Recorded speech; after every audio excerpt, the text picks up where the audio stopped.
Salam kerahiman. Hari ini 19 Oktober. Kita akan baca dari 823 dan 832. Kita mulai ya. Dalam nama Bapa dan Putra dan Roh Kudus. Amin. 823.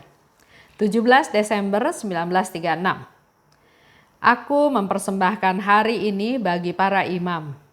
Hari ini aku merasakan lebih banyak penderitaan daripada kapanpun sebelumnya, baik secara batin maupun secara lahir.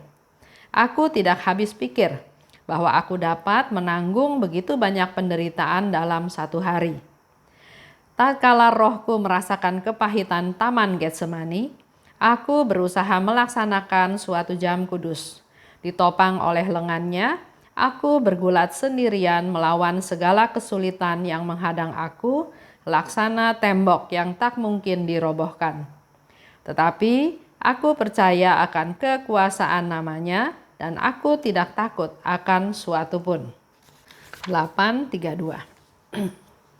Oh Yesus yang Maha Rahim, betapa besarnya kerinduanmu untuk bergegas ke ruang senakel guna mengkonsekrasikan hosti yang harus kusambut dalam hidupku. Ya Yesus, Engkau rindu tinggal di dalam hatiku. Darahmu yang segar berpadu dengan darahku. Siapa yang dapat memahami kesatuan yang erat ini? Hatiku merengkuh Dia yang Maha Kuasa, Dia yang tak terbatas. Oh Yesus, teruslah memberikan kepadaku kehidupan ilahimu. Biarlah darahmu yang murni dan mulia mengalir di dalam hatiku dengan seluruh kekuatannya. Aku menyerahkan seluruh diriku kepadamu. Ubahlah aku menjadi Engkau sendiri dan buatlah aku mampu melaksanakan kehendak-Mu yang kudus dalam segala hal dan mampu membalas kasih-Mu. Oh mempelaiku yang manis, Engkau tahu bahwa hatiku hanya mengenal Engkau. Engkau telah membuka dalam hatiku kedalaman kasih kepadamu yang tak pernah terpuaskan.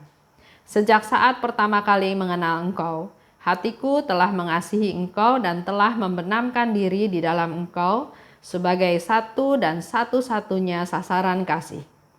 Semoga kasih-Mu yang murni dan maha kuasa menjadi kekuatan yang mengarahkan seluruh kegiatanku. Siapa yang akan pernah mengetahui dan memahami lubuk kerahiman yang telah memancar dari hatimu? 17 Desember 1936. Aku mempersembahkan hari ini bagi para imam. Ya, jadi Suster Faustina, di sini kita bisa tahu juga tiap hari doanya berbeda-beda. Tapi yang pasti untuk orang lain. Dan hari ini dikatakan, aku mempersembahkan hari ini bagi para imam. Kita juga coba refleksi dengan apa yang kita lakukan ya. Dalam doa kita, doa pagi, apa aja yang kita doakan? Apakah masih fokus kepada saya, keluarga saya, teman-teman saya yang masih ada hubungan dengan saya? Atau kita mulai berdoa untuk orang lain? Untuk orang-orang yang gak kita kenal, tapi orang-orang yang butuh doa kita. Aku merasakan lebih banyak penderitaan, dikatakan oleh Suster Faustina ya. Secara lahir maupun secara batin. Jadi kalau saya coba bayangkan, Suster Faustina berdoa untuk para imam, tapi dia juga heran kok lebih berat penderitaannya ya. Lebih banyak penderitaannya. Herannya juga kok dia bisa menanggung segitu banyak penderitaan dalam satu hari. Bukan hanya dia menderita, tapi penderitaan yang dia alami itu dia persembahkan untuk para imam. Dan dia heran, kenapa hari itu kok penderitaannya begitu berat? Pertanyaannya, apakah dosa para imam lebih banyak, lebih berat? Dikatakan oleh Tuhan Yesus, para imam, para religius itu adalah permata-permatanya Tuhan. Berharga, ya, sangat berharga. Kalau melakukan hal yang melakukan kesalahan, bandingkan antara awam dan imam. Kalau melakukan kesalahan yang sama, menurut saya Yesus akan jauh lebih menderita kalau dosa itu, kesalahan itu dilakukan oleh para imam. Karena imam itu adalah permata-permatanya Tuhan, pilihan Tuhan, orang yang spesial, yang Tuhan sudah panggil, sudah pilih secara khusus. Dan kalau dia melakukan kesalahan, melakukan dosa, maka penderitaannya akan jauh lebih berat. Yesus berharap banyak pada para imam tersebut, tapi mungkin hasilnya enggak seperti yang Yesus harapkan. Suster Faustina katakan, pada waktu merasakan kepahitan di Taman Getsemani, ya, kita bayangkan waktu itu di Taman Getsemani itu Yesus berdoa. Dia mengeluarkan peluh dan juga butir-butir darah. Mungkin pembuluh darahnya pecah ya, saking stresnya, karena dia harus membela orang-orang yang seperti dikatakan oleh Yesus, jiwa-jiwa yang suam-suam kuku. Sehingga dikatakan kalau bisa, piala ini lewat daripadaku. Ingat, jiwa-jiwa yang suam-suam kuku. Tapi Yesus langsung katakan, kehendakmu lah yang terjadi. Ya. Untuk menghadapi situasi hari itu, Suster Faustina katakan dia melakukan jam kudus. Pada saat itu dia merasa dia ditopang oleh lengannya Tuhan, ya. Ditopang, disangga, dibantu supaya nggak jatuh, supaya tetap kuat, supaya tetap bisa berdiri. Dia katakan, aku bergulat sendirian melawan segala kesulitan.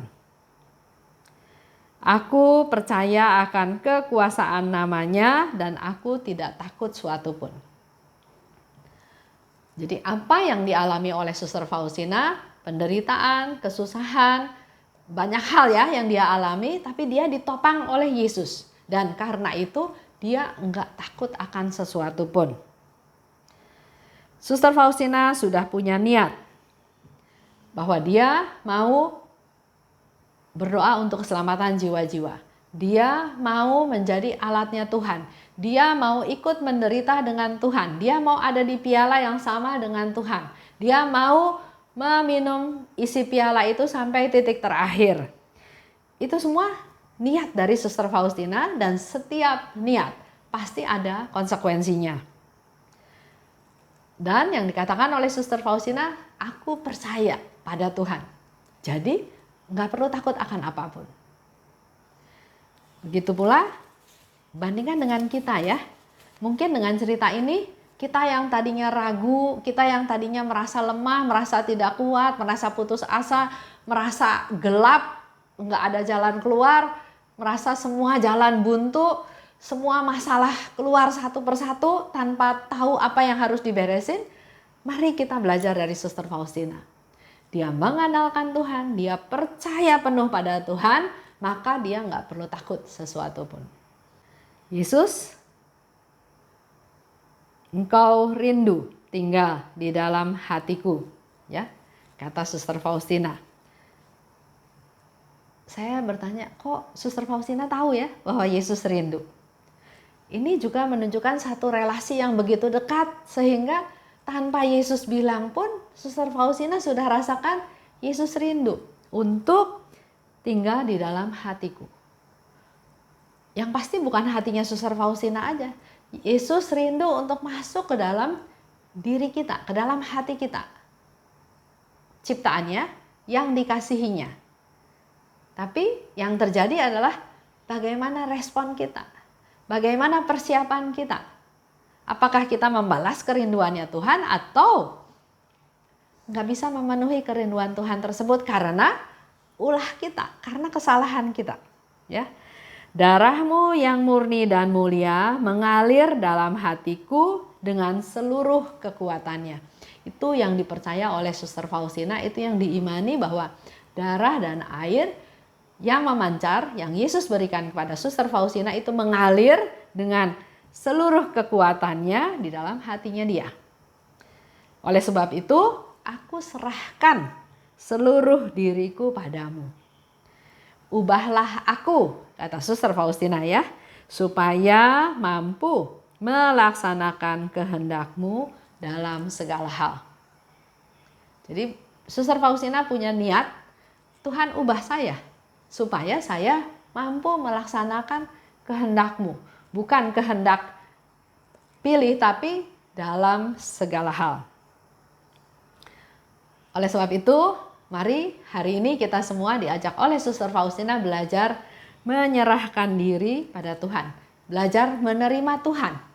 Ya, dengan cara menyerahkan diri pada Tuhan, mengandalkan Tuhan, dan minta diubah.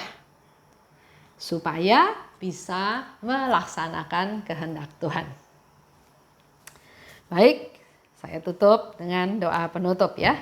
Kita doa pada Tuhan supaya Tuhan merubah kita. Dalam nama Bapa dan Putra dan Roh Kudus, amin.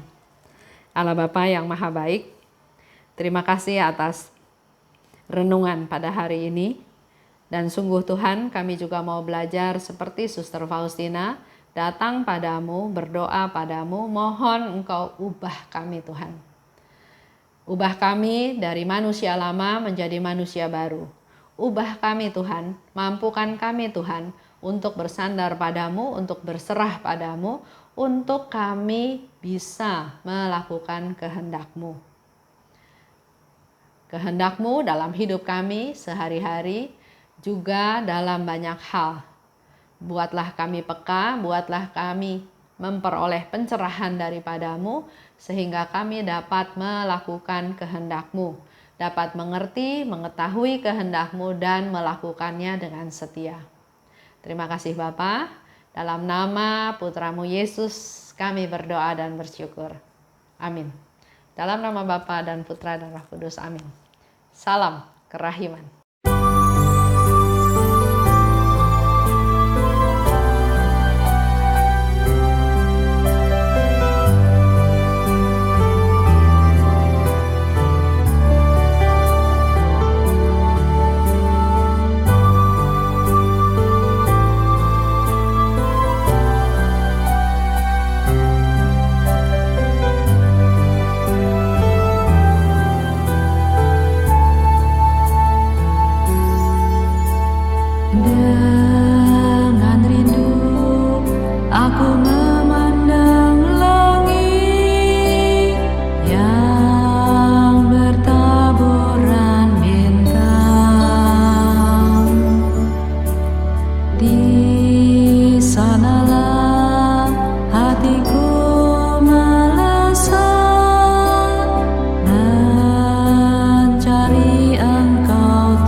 jiwaku yang terbakar rindu.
Tuhan.